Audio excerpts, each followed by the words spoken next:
Hello friends, नमस्कार। आपका अपना study channel study with Narayan में स्वागत है। फ्रेंड्स, आज हम लोग साइंस के एक अति महत्वपूर्ण सेशन करने वाले हैं। इस सेशन में झारखंड लैब असिस्टेंट में फिजिक्स में पूछे गए क्वेश्चन का कलेक्शन है, जो कि आने वाले कोई भी एग्ज़ाम जिसमें साइंस रहता है उसके लिए एक अति महत्वपूर्ण सेशन होने वाला है। चाहे वह झारखंड सीजीएल हो, एसएससी सीजीएल हो या कोई भी गवर्नमेंट एग्ज़ाम, उसके लिए एक अति महत्वपूर्ण सीरीज होने वाला है। तो फ्रेंड्स, हम लोग स्टार्ट करते हैं। और स्टार्ट करने से पहले आप सबों से रिक्वेस्ट है कि जिन्होंने भी इस चैनल को सब्सक्राइब नहीं किया है वो प्लीज़ चैनल को सब्सक्राइब जरूर कीजिएगा और बेल आइकन भी ऑन कीजिएगा, शेयर और लाइक भी ज़रूर कीजिएगा। तो आज का पहला क्वेश्चन, उस आवृत्ति के बीच स्पष्ट अंतर जिस पर ध्वनि तरंग एक स्रोत से निकलती है और जिस पर वे एक प्रेक्षक तक पहुंचती है, जो प्रेक्षक और तरंग स्रोत की सापेक्ष गति के कारण होता है, वह किस प्रभाव के कारण होता है। मीन्स ध्वनि स्रोत यानी साउंड वेव एक जगह से निकलती है और जहां पहुंचना रहता है उसके बीच फ्रीक्वेंसी में रिलेटिव मोशन के कारण जो परिवर्तन होता है वह किस प्रभाव से होता है। तो इसका आंसर होगा डॉपलर प्रभाव। डॉपलर प्रभाव या एसएससी सीजीएल 2022 में भी इससे क्वेश्चन आया हुआ था, तो इसको थोड़ा हम लोग एक्सप्लेनेशन अच्छे से जान लेते हैं। तो डॉपलर प्रभाव, जिसकी खोज ऑस्ट्रियाई वैज्ञानिक क्रिश्चियन डॉपलर ने किया था 1842 में, यह साउंड वेव और लाइट वेव दोनों में अप्लीकेबल होता है। ऑप्शन बी है टिंडल प्रभाव, जो कि प्रकीर्णन के कारण होता है। ऑप्शन सी है रमन प्रभाव, इसे भी थोड़ा हम लोग अच्छे से जान लेते हैं। रमन प्रभाव, जिसकी खोज चंद्रशेखर वेंकट रमन ने 28 फरवरी 1928 को किया था। इसी खोज के कारण उन्हें 1930 में भौतिकी का नोबेल पुरस्कार भी मिला था, जो कि भारत की ओर से फिजिक्स के लिए नोबेल पुरस्कार प्राप्त करने वाले पहले साइंटिस्ट भी थे। चूँकि रमन इफेक्ट की खोज 28 फरवरी को किया गया था, इसीलिए इस दिन पूरे देश में राष्ट्रीय विज्ञान दिवस के रूप में भी मनाया जाता है। नेक्स्ट क्वेश्चन, एक गेंद को 20 मीटर प्रति सेकंड की गति से ऊपर की ओर फेंका जाता है। 4 सेकंड के बाद इसका विस्थापन क्या होगा। तो friends, Newton law of motion से के इक्वेशन से S = U T plus half GT² apply करने से यह क्वेश्चन बन जाएगा। तो हम लोग यहाँ पे G नेगेटिव में लेंगे, क्योंकि गेंद को हम लोग ऊर्ध्वाधर यानी ऊपर की ओर फेंक रहे, तो A यहाँ पे -G का काम करेगा। तो यहाँ पे फॉर्मूला हो जाएगा S = U T minus half GT²। इसे सॉल्व करेंगे। U दिया हुआ है 20 मीटर पर सेकेंड, जो कि इनिशियल स्पीड है। T यानी टाइम दिया हुआ है 4 सेकेंड और G का वैल्यू दिया हुआ है 9.8 मीटर पर सेकेंड स्क्वायर। सॉल्व करने पर इसका आंसर होगा 1.6 मीटर। नेक्स्ट क्वेश्चन है, अल्बर्ट आइंस्टीन का विशिष्ट सापेक्षता का सिद्धांत द्रव्यमान यानी मास और किससे संबंध है। तो हम लोग इसका फॉर्मूला E = mc² को देखेंगे तो इसका आंसर बहुत इजी वे में निकल जाएगा। E यहाँ पे एनर्जी होता है, m मास और C स्पीड ऑफ लाइट। तो यहाँ स्पीड ऑफ लाइट किसी भी ऑप्शन में नहीं दिया हुआ है, तो यहाँ आंसर हो जाएगा C यानी एनर्जी यानी ऊर्जा। यहाँ E = mc² में C स्पीड ऑफ लाइट का वैल्यू होता है 3 × 10⁸ मीटर पर second. Next question, what is the formula of kinetic energy of an object with mass m and moving with velocity v। यानी गतिज ऊर्जा का फॉर्मूला क्या होगा जिसका वेलोसिटी v है और जिसका द्रव्यमान m है। तो इसका सिंपल सा है, काइनेटिक एनर्जी = हाफ mv² होता है। एनर्जी जिसका SI यूनिट जूल होता है और CGS यूनिट कैलोरी। दोस्तों, कमेंट में आप लोग बताइएगा कि और किस भौतिक राशि का SI यूनिट जूल होता है। 1 कैलोरी = 4.18 जूल। नेक्स्ट क्वेश्चन, पृथ्वी के घूमने से हवा का विक्षेपण का जो कारण बनता है वह किस आभासी बल के कारण होता है। ए है चुंबकीय बल, बी है स्प्रिंग बल, सी है यांत्रिक बल यानी मैकेनिकल फोर्स, डी है कोरियलिस बल। तो इसका आंसर होगा ऑप्शन डी यानी कोरियलिस बल। कोरियलिस इफेक्ट यानी कोरियलिस बल के कारण ही पृथ्वी के घूर्णन के कारण पवनें अपने मूल दिशा में विक्षेपित हो जाती है। उत्तरी गोलार्ध में पवन इस इफेक्ट बल के कारण दाहिने और दक्षिणी गोलार्ध में पवनें बाईं ओर मुड़ जाती है। चूँकि इस नियम को फेरेल ने सिद्ध किया था, इसलिए इसे फेरेल का नियम भी कहते हैं। कोरियलिस बल ध्रुवों पर सबसे ज़्यादा पोल्स पर सबसे ज़्यादा, जबकि इक्वेटर यानी भूमध्य रेखा पर सबसे कम होता है। यह बल प्रेशर ग्रेडियंट फोर्स के एकदम परपेंडिकुलर होता है यानी उसके सीधा काम करता है। नेक्स्ट क्वेश्चन, कहाँ पर कोरियलिस बल लगभग नदारद रहता है यानी नग्न होता है? तो हम लोग अभी पिछले क्वेश्चन में इसका डिस्कस किए हैं। यानी कोरियलिस बल भूमध्य रेखा पर सबसे कम होता है और ध्रुवों पर सबसे ज़्यादा होता है। तो इसका आंसर होगा ऑप्शन बी। अगला, the Coriolis force act in a direction to the pressure gradient force. अभी हम लोग इसका भी डिस्कशन कर चुके हैं। तो दबाव प्रवणता बल की दिशा में कोरियलिस बल हमेशा कार्य करता है सीधा यानी परपेंडिकुलर। नेक्स्ट है, मौसम मानचित्र पर समान वायुमंडलीय दबाव के स्थान को जोड़ने वाली रेखाओं क्या कहते हैं? यानी मौसम मानचित्र पर वायुमंडलीय दाब को एक साथ जो समान रहता है वायुमंडलीय दाब, उस रेखा को जो हम लोग काल्पनिक रेखा जो डिजाइन करते हैं उसको हम लोग क्या बोलते हैं? तो यहाँ पे आएगा आंसर इसका ऑप्शन डी, यानी आइसो मीन सेम, बार्स मतलब प्रेशर। तो समान वायुमंडलीय दाब को मापने वाले उस काल्पनिक रेखाओं को हम लोग बोलते हैं आइसोबार्स। नेक्स्ट क्वेश्चन, किसी वस्तु को एक अक्ष के चारों ओर घुमा सकने वाले बल का माप क्या कहलाता है? तो जब किसी वस्तु को हम लोग इधर से उधर, बाएं से दाएं, लेफ्ट राइट घुमाते हैं तो वहाँ पे जो एक बल काम करता है उस बल को हम लोग बोलते हैं टॉर्क। टॉर्क जिसका फॉर्मूला होता है F(r) sin थीटा, अन्य या फोर्स और परपेंडिकुलर डिस्टेंस पे काम करता है। टॉर्क को हम लोग और दूसरे नाम से जाना जाता है, उसे बोलते हैं moment of force. Next question भी वही है, टॉर्क और किस नाम से जाना जाता है? तो इसका आंसर हो जाएगा मोमेंट ऑफ फोर्स। अगला क्वेश्चन, कौन सा प्रयोग करने से पुष्टि हुई कि परमाणु में धनावेशित केंद्र होता है जिसे नाभिक कहते हैं?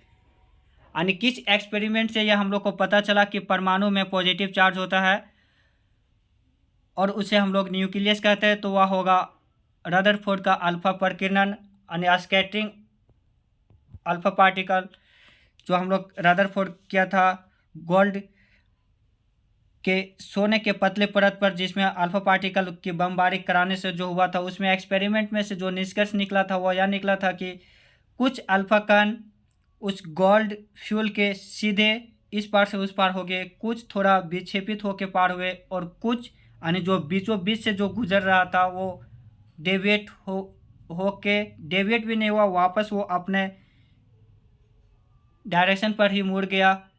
तो इससे यह निष्कर्ष निकला था कि बीच में जो चार्ज है एटम का वह पॉजिटिव चार्ज है, तभी वो कण अल्फा पार्टिकल वापस मुड़ गया, क्योंकि अल्फा पार्टिकल में भी पॉजिटिव चार्ज होता है और पॉजिटिव हमेशा रिपेल करेगा, आकर्षित नहीं होगा। तो इसी अल्फा पार्टिकल का जो स्कैटरिंग कराया था रदरफोर्ड ने, उसी से यह पता चला था कि एटम के न्यूक्लियस में पॉजिटिव चार्ज होता है जिसमें प्रोटॉन और न्यूट्रॉन होता है और उसके बाहरी कक्षाओं में इलेक्ट्रॉन चक्कर काटते रहता है। यह खोज 1911 ईस्वी में किया गया था, जो कि एटॉमिक स्ट्रक्चर यानी परमाणु मॉडल से ही संबंधित है। परमाणु मॉडल जो पहली बार पेश किया गया था वह जॉन डाल्टन द्वारा जारी किया गया था 1803 में, और भी इससे संबंधित साइंटिस्ट है वो हैं J Thomson, Rutherford, max Planck और नील्स बोर। फ्रेंड्स, यहाँ परमाणु की बात हुआ है तो हम लोग इसके 3 फंडामेंटल पार्टिकल के बारे में भी जान लेते हैं। वह है इलेक्ट्रॉन, प्रोटॉन और न्यूट्रॉन। इलेक्ट्रॉन जिसका नेगेटिव चार्ज होता है, प्रोटॉन का पॉजिटिव और न्यूट्रॉन में नो चार्ज। इलेक्ट्रॉन का चार्ज होता है -1.6 × 10⁻⁻19 कूलम। प्रोटॉन का चार्ज होता है +1.6 और × 10⁻⁻19 कूलम। अब हम लोग इनका खोजकर्ता भी जान लेते हैं। इलेक्ट्रॉन का खोज 1897 में जे थॉमसन ने किया था। प्रोटॉन की खोज 1911 में रदरफोर्ड ने किया था। दोस्तों कहीं कहीं किसी किसी बुक में इसका आंसर ई गोल्ड अस्टिन भी दिया रहता है, जो कि सही नहीं है, क्योंकि इसका आंसर रियल में रदरफोर्ड ही होगा। और अगर यदि रदरफोर्ड ऑप्शन ना दिया हो तब हम लोग ई गोल्ड अस्टिन कर सकते हैं, परंतु अगर रदरफोर्ड दिया हुआ है तो हम लोग इसका आंसर रदरफोर्ड ही करेंगे। न्यूट्रॉन की खोज 1932 में जेम्स चैडविक ने किया था। Next question, Coriolis force is strongest at the which point, यानी कोरियलिस बल सबसे ज़्यादा कहाँ पे लगता है, कहाँ पे होता है, तो इसका आंसर हम लोग डिस्कस कर चुके हैं पिछले क्वेश्चन में। इसका आंसर होगा पोल पर यानी ध्रुवों पर कोरियलिस बल सबसे ज़्यादा, जबकि भूमध्य रेखा यानी इक्वेटर पर कोरियलिस बल सबसे कम लगता है। अगला है पनबिजली संयंत्र में किस ऊर्जा रूपांतरण का सही कर्म क्या है, तो पनबिजली संयंत्र जिसमें कि हम लोग नदी को बांध या कोई भी बैरियर से हम लोग तालाब बना के बांध बना के उसको रोका जाता है, तो वहाँ पे रोका जाता है यानी स्थिर किया जाता है उसके पानी के फ्लो को। तो स्थिर यानी स्थितिज ऊर्जा यानी पोटेंशियल एनर्जी। और फिर जहाँ पे पानी हम लोग गिरता है वहाँ पे टरबाइन लगाया जाता है, उससे उसे मोशन में लाया जाता है यानी काइनेटिक एनर्जी। और तब फिर उससे हम लोग विद्युत जनरेट करते हैं यानी इलेक्ट्रिक एनर्जी। तो इसका ऑर्डर होगा वो होगा पोटेंशियल एनर्जी, काइनेटिक एनर्जी और इलेक्ट्रिक एनर्जी, यानी ऑप्शन बी स्थितिज ऊर्जा, गतिज ऊर्जा और विद्युत ऊर्जा। नेक्स्ट क्वेश्चन, इनमें से कौन सा एक गैर संरक्षित बल है यानी नॉन कंजर्वेटिव फोर्स, ए स्प्रिंग बल, बी घर्षण बल, सी गुरुत्वाकर्षण बल, डी दो विद्युत आवेशों के बीच स्थिर विद्युत बल। तो इसका आंसर होगा घर्षण बल यानी फ्रिक्शन फोर्स। यह नॉन कंजर्वेटिव फोर्स है, बाकी जितने भी ऑप्शन दिए हुए हैं सारा कंजर्वेटिव फोर्स है। फ्रिक्शन फोर्स जो कि दो सतहों के विपरीत दिशा में लगता है, इससे फ्रिक्शन फोर्स के कारण ही हमें चलने में आसानी होती है। और बर्फ़ में चूंकि फ्रिक्शन फोर्स कम होता है इसीलिए बर्फ़ में हम लोग को चलना थोड़ा कठिन होता है, क्योंकि वहाँ पे फ्रिक्शन फोर्स कम होता है। फ्रिक्शन कम करने के लिए हम लोग बॉल बियरिंग, स्नेहक तेल, ग्रीस या फिर पाउडर का प्रयोग करते हैं। फ्रिक्शन फोर्स हमेशा वस्तु की प्रकृति पर निर्भर करता है, उसके क्षेत्रफल पर नहीं। ऑप्शन बी में है ऑप्शन ए में है स्प्रिंग बल यानी स्प्रिंग फोर्स, जिसका फॉर्मूला होता है हाफ के एक्स स्क्वायर, वहाँ पे के होता है स्प्रिंग कांस्टेंट। सी में है गुरुत्वाकर्षण बल, तो इसके बारे में भी हम लोग जान लेते हैं। गुरुत्वाकर्षण बल जो कि पृथ्वी और किसी अन्य वस्तु के बीच लगता है, इसका फॉर्मूला होता है F equal to G m1 into m2 by R square. यहाँ पे जी होता है ग्रेविटेशनल कांस्टेंट, जिसका वैल्यू होता है 6.673 इंटू 10⁻⁻11 न्यूटन मीटर स्क्वायर पर केजी स्क्वायर। जी को सर्वप्रथम कैवेंडिश ने खोजा था। नेक्स्ट क्वेश्चन, कोरियलिस बल उत्तरी गोलार्ध में खाली जगह और दक्षिणी गोलार्ध में फिर यहाँ पे खाली जगह किस ओर विक्षेपित हो जाता है। तो हम लोग कोरियलिस बल का क्वेश्चन जब पहले था उसमें हम लोग डिस्कस कर चुके हैं कि कोरियलिस बल उत्तरी गोलार्ध में अपने दाहिने ओर और दक्षिणी गोलार्ध में बाएं ओर मुड़ जाती है। तो ऑप्शन दिया हुआ है ऑप्शन ए होगा यानी दाएं बाएं, उत्तरी गोलार्ध में दाएं और दक्षिणी गोलार्ध में बाएं। What is the formula of calculating torque, torque का फॉर्मूला क्या होता है, तो टॉर्क का फॉर्मूला होता है F R sine theta. Torque जिसका ऐसा यूनिट हो जाएगा न्यूटन मीटर। टॉर्क का एग्जांपल हम लोग होगा दरवाज़ा जो खोलते हैं, वो कोई भी चीज़ को जो हैंडल से हम लोग यानी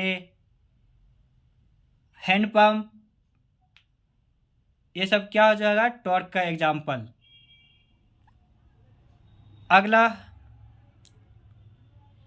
लीवर आर्म आर की त्रिज्या 6 मीटर, बल वेक्टर एफ का परिमाण 4 न्यूटन और लीवर आर्म तथा बल वेक्टर थीटा के बीच का कोण 30 डिग्री है, तो वस्तु का टॉर्क क्या होगा। फ्रेंड्स अभी हम लोग टॉर्क का फॉर्मूला जाने हैं। टॉर्क इक्वल टू होता है एफ आर साइन थीटा। यहाँ से हम लोग कैलकुलेट करेंगे तो F का वैल्यू दिया हुआ है 4 न्यूटन, R का 6 न्यूटन, तो 6 × 4 यानी 24 और sin 30 का वैल्यू हो जाएगा हाफ, यानी इसका आंसर हो जाएगा 12 न्यूटन, जो कि ऑप्शन सी में है। Next question, A body of mass 2 kg and radius 0.5 meter is rotating with a constant angular velocity of 4 radian per second about a fixed point. What is the angular momentum of rotating body?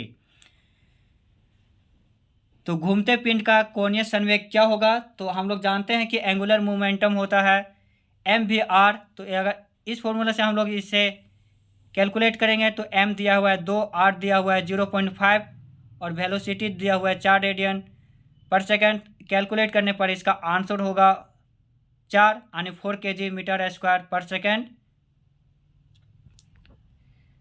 Next, Adarsh gas समीकरण खाली जगह और ताप को संबंधित करती है, यानी ideal gas equation volume, temperature और किससे संबंधित है? तो फ्रेंड्स, आइडियल गैस का फॉर्मूला होता है PV = nRT। तो P प्रेशर, V वॉल्यूम और T टेम्परेचर। तो आइडियल गैस रिलेट किससे है? प्रेशर से, वॉल्यूम से और टेम्परेचर से। तो इसका आंसर हो जाएगा ऑप्शन डी, प्रेशर यानी दाब। नेक्स्ट क्वेश्चन, तरल पदार्थ में निलंबित छोटे कणों द्वारा की जाने वाली यादृच्छिक जिग जैग गति को क्या कहते हैं? यानी जो रैंडम जिग जैग मोशन होता है स्मॉल पार्टिकल में, उसे हम किस कारण से होता है? ऑप्शन ए सर्पिल, उस गति को क्या बोलते हैं? तो इसका आंसर ऑप्शन दिया हुआ है सर्पिल गति, बी रैखिक गति, सी वृत्तीय गति, डी ब्राउनी गति। तो इसका आंसर हो जाएगा डी यानी ब्राउनियन मोशन। सर्पिल गति सांप की तरह जो मोशन होता है उसको बोलते हैं रैखिक गति, यानी एक समान लीनियर मोशन, और वृत्तीय गति यानी जो सर्कुलर मोशन, जो सर्कल में मोशन करता है, उसे बोलते हैं। Next question, what is the formula of ideal gas equation? अभी हम लोग इसको डिस्कस किए हैं। तो PV = क्या हो जाएगा? nRT, यानी option C. Next question, an ideal black body absorb incident wave और रेडिएशन ऑफ, मीन जो ब्लैक बॉडी है वह किस किस वेव पे काम करता है? तो only microwave frequency, option A, option B only frequency in the visible spectrum, option C only infrared frequency, option D all frequency. तो ब्लैक बॉडी ऑल फ्रीक्वेंसी यानी सभी पे काम करता है, तो यानी इसका ऑप्शन हो जाएगा ऑप्शन डी।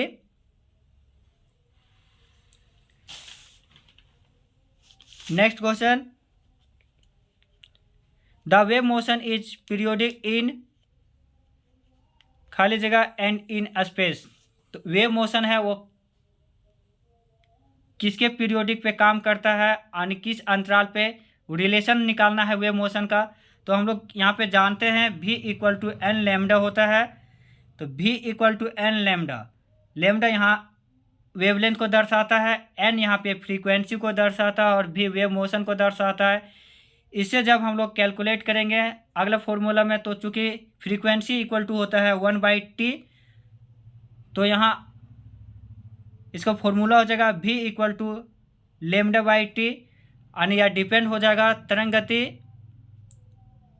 समय से, और ऑप्शन एक ही में दिया हुआ है ऑप्शन सी यानी टाइम। अगला, निम्न में से कौन सी आवर्ती गति है? यानी एक साथ घूरते घूरते बार बार रोटेट करता है, वो एग्जाम्पल क्या है? इसमें जो दिया हुआ है वो ए है वृत्ताकार गति, बी है तरंग गति, सी है दोलन गति, डी है ऑल ऑफ द एबव। तो इसका आंसर हो जाएगा ऑप्शन डी यानी all of the above. Circular motion का पीरियोडिक मोशन का एग्जाम्पल हो जाएगा सर्कुलर मोशन भी, वेव मोशन भी और ऑसिलेशन यानी दोलन गति भी। नेक्स्ट क्वेश्चन, किस तरह की तरंगों को प्रसारित होने के लिए किसी माध्यम की ज़रूरत नहीं होती है? यानी कोई भी वेव जो प्रोपागेट करता है वो कौन सा वेव में मीडियम का ज़रूरत नहीं पड़ता है? तो इसका आंसर हो जाएगा नॉन मैकेनिकल वेव। तो नॉन मैकेनिकल वेव का एग्जाम्पल जो दिया हुआ है यहाँ पे देखना है। ऑप्शन ए जल तरंग, ऑप्शन बी अपरगामी तरंग यानी standing waves, option C electromagnetic wave, option D sound wave यानी ध्वनि वेव तरंग। तो इसका आंसर हो जाएगा ऑप्शन सी यानी इलेक्ट्रोमैग्नेटिक वेव। यही नॉन मैकेनिकल वेव का एग्जाम्पल है। बाकी मैकेनिकल वेव में आता है साउंड वेव यानी ध्वनि तरंग, भूकंपीय तरंग और स्प्रिंग का तरंग। ये सब किस में आता है? Mechanical wave. और ये मैकेनिकल वेव में भी उसका दो प्रकार होता है। तो ये सब लॉन्गिट्यूडनल वेव यानी अनुदैर्घ्य तरंग का एग्जाम्पल है। अनुदैर्घ्य तरंग में मीडियम पार्टिकल का पैरेलल वेव मूव करता है। और भी इसका एग्जाम्पल हुआ है तो वो है लाइट वेव और इलेक्ट्रिक वेव। ये दोनों ट्रांसवर्स वेव का एग्जाम्पल है यानी अनुप्रस्थ तरंग जो कि मीडियम पार्टिकल के परपेंडिकुलर, यानी लॉन्गिट्यूडनल वेव मीडियम पार्टिकल के पैरेलल और ट्रांसवर्स वेव मीडियम पार्टिकल के परपेंडिकुलर मोशन करता है। नॉन मैकेनिकल वेव का एग्जाम्पल हो जाएगा एक ही है, इलेक्ट्रोमैग्नेटिक वेव। फ्रेंड्स, यहाँ इलेक्ट्रोमैग्नेटिक वेव का जिक्र किया हुआ है तो हम लोग इसको थोड़ा अच्छा से जान लेते हैं। इलेक्ट्रोमैग्नेटिक वेव एग्जाम्पल उसका gamma ray, X ray, UV ray, visible रे, इंफ्रारेड, शॉर्ट रेडियो वेव और लॉन्ग रेडियो वेव। सबका हम लोग डिस्कस करते हैं। तो गामा रे जिसकी खोज हेनरी बैकुरल ने किया था, X ray Roentgen, UV ray Ritter, visible ray Newton, infrared Herschel, short radio wave इन्हें माइक्रोवेव भी बोलते हैं, उसका खोज हेनरिक हर्ट्ज और लॉन्ग रेडियो वेव को मार्कोनी ने किया था। विजिबल रे जिसका वेवलेंथ होता है 3.9 टू 7.8 एंगस्ट्रॉम, यह कभी कभी पूछता है, इसीलिए इसका वेवलेंथ जान लेना बहुत ज़रूरी होता है। फ्रेंड्स, इसका हम लोग वेवलेंथ और फ्रीक्वेंसी का ऑर्डर सजाएंगे। तो ऊपर से जब नीचे आते हैं तो हम लोग उसका क्या होता है, वेवलेंथ बढ़ते ही जाता है। यानी गामा रे से स्टार्ट होते हुए लॉन्ग रेडियो में उसका वेवलेंथ बढ़ेगा जबकि फ्रीक्वेंसी डिक्रीज होगा।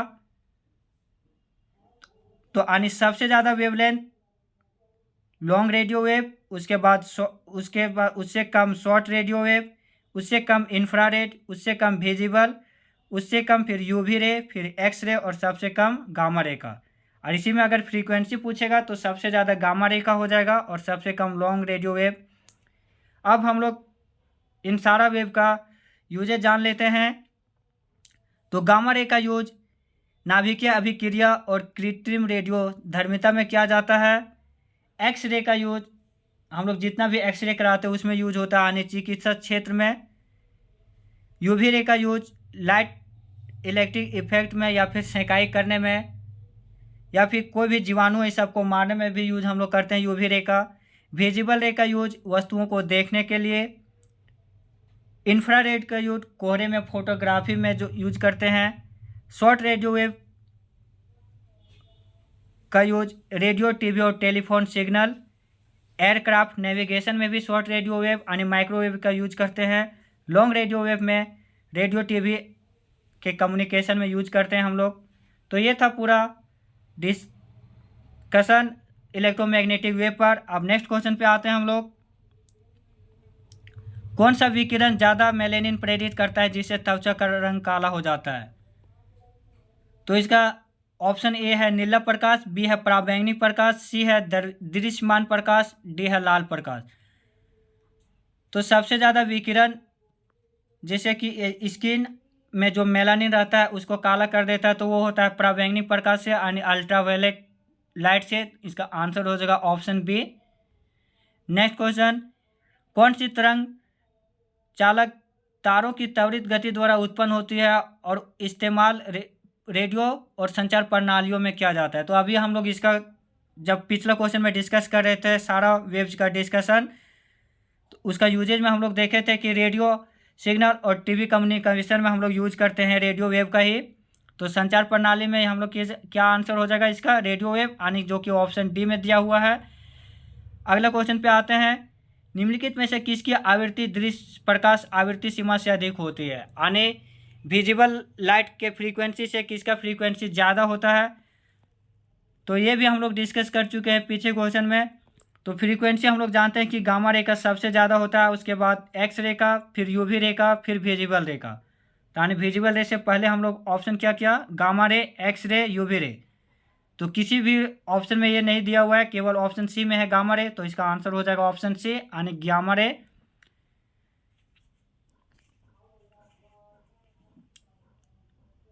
अगला क्वेश्चन है, निम्नलिखित में से किसकी तरंग दैर्घ्य दृश्य प्रकाश के तरंग दैर्घ्य की सीमा से कम होता है? शॉर्टेड नहीं होता है, सॉरी। यानी which of the following does not have a shorter wavelength than the visible light wavelength? यानी विजिबल लाइट के वेवलेंथ से किसका वेवलेंथ कम नहीं होता है? तो हम लोग फिर ऑर्डर एक बार देख लेते हैं। वेवलेंथ ऊपर से नीचे जाते हैं तो इंक्रीज होता है, यानी गामा रे से ज़्यादा एक्स रे, फिर यूवी रे, फिर विजिबल, फिर इंफ्रा, फिर शॉर्ट रेडियो वेव, फिर लॉन्ग रेडियो वेव। तो हम लोग इसमें देखते हैं कि रेडियो वेव यानी जो कि ऑप्शन सी में हुआ, इसका फ्रीक्वेंसी उसका वेवलेंथ विजिबल रे से ज़्यादा होता है। Next question, what is the SI unit of induction? यानी प्रेरक तत्व का एसआई यूनिट क्या है? तो प्रेरक तत्व का एसआई यूनिट हो जाएगा ऑप्शन ए यानी हेनरी। ऑप्शन बी में दिया हुआ है वेबर, जो कि मैग्नेटिक फ्लक्स का एसआई यूनिट है। ऑप्शन सी में दिया हुआ है टेस्ला, जो कि मैग्नेटिक फील्ड का एसआई यूनिट है। और मैग्नेटिक फील्ड का सीजीएस यूनिट गॉस होता है, जिसमें गॉस और टेस्ला में रिलेशन होता है 1 tesla equal to 10⁴ gauss. Option D में दिया हुआ है ओम, जो कि रेजिस्टेंस यानी प्रतिरोध का ऐसा यूनिट है। नेक्स्ट क्वेश्चन, कौन सी भौतिक मात्रा एम्पियर प्रति मीटर में मापी जाती है? एम्पियर प्रति मीटर में कौन सी भौतिक मात्रा मापी जाती है? ऑप्शन ए है चुंबकीय क्षेत्र की प्रबलता, बी है चुंबकीय फ्लक्स, सी है चुंबकीय फ्लक्स घनत्व, डी है चुंबकीय पारगम्यता। तो आंसर इसका हो जाएगा चुंबकीय क्षेत्र की प्रबलता, यानी इलेक्ट्रिक फील्ड इंटेंसिटी, जिसका हम लोग फॉर्मूला होता है E=F/Q। यानी इसका एसआई यूनिट रियल में होता है न्यूटन पर कूलम, लेकिन अन यूनिट में इसका आंसर होता है एम्पियर पर मीटर भी।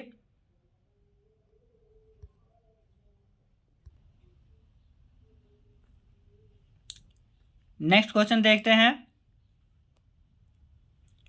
परमाणु विखंडन को समझाने के लिए एक मॉडल किसने प्रस्तावित किया था जिसमें नाभिक तरल की एक बूंद के समान होता है?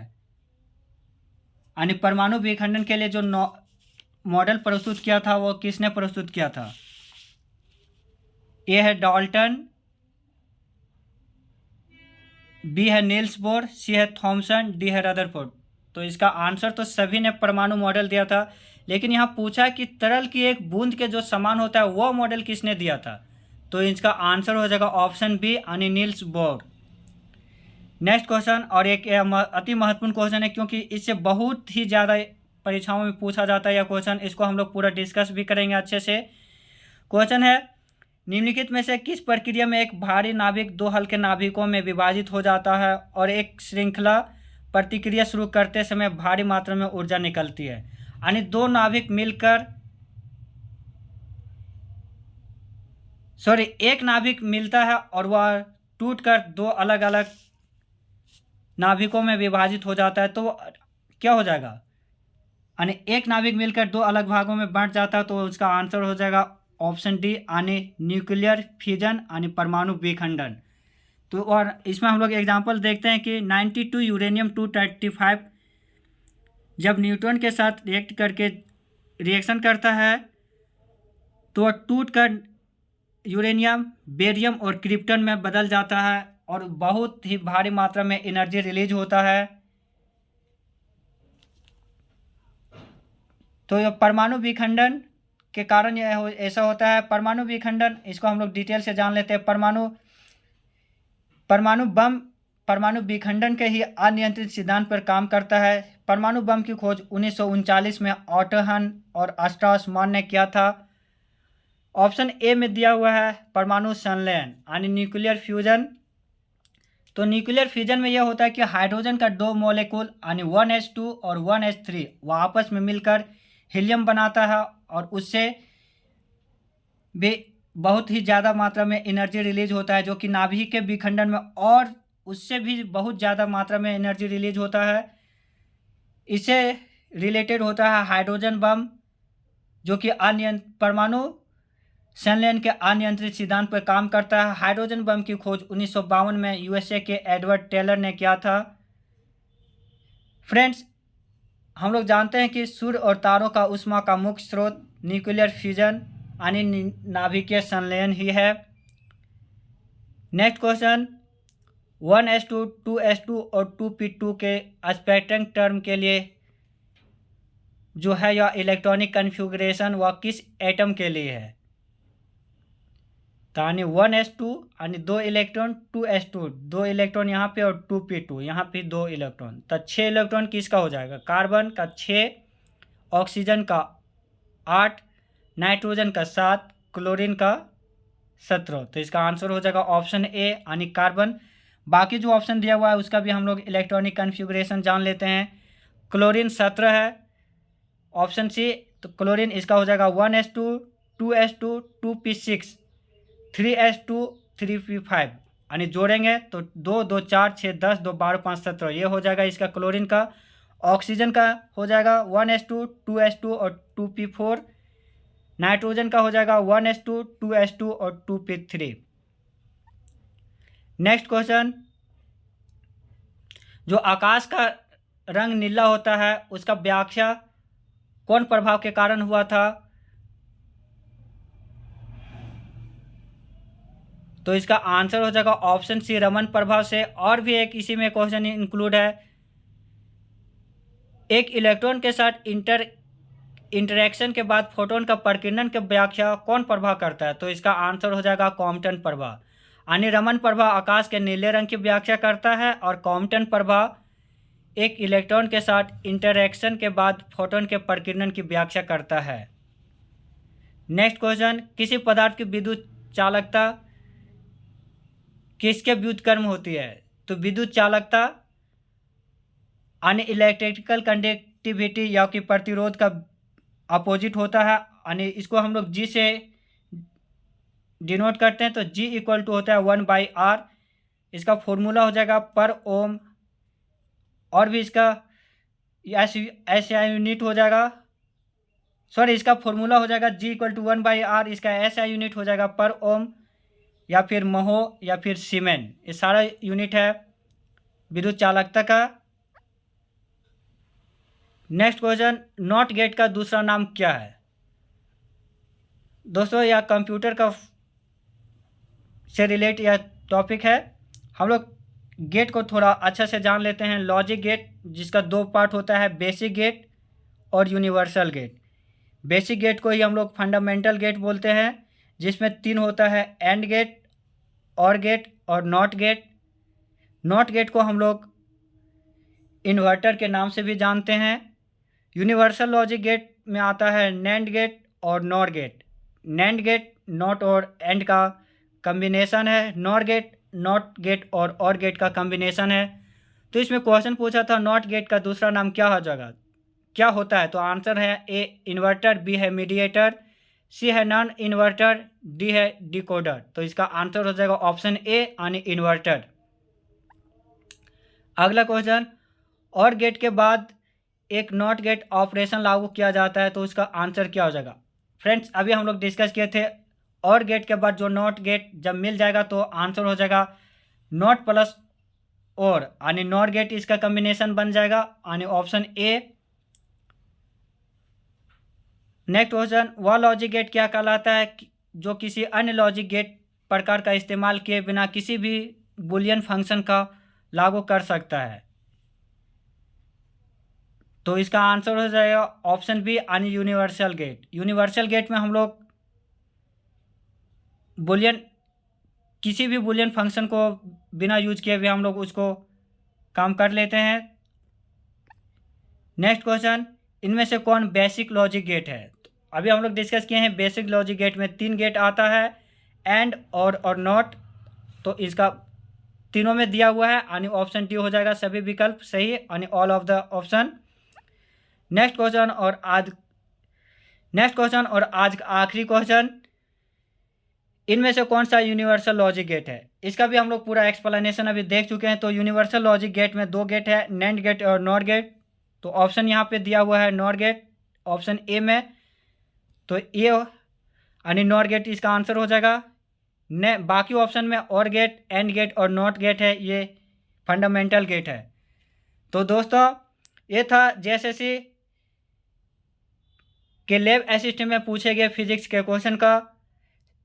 यह सेशन कैसा लगा अपना कमेंट में अपना राय जरूर दीजिएगा, लाइक और शेयर जरूर कीजिएगा। आगे भी आप सबों का साथ रहा तो अच्छा सीरीज जरूर लाएंगे। धन्यवाद। जय हिंद।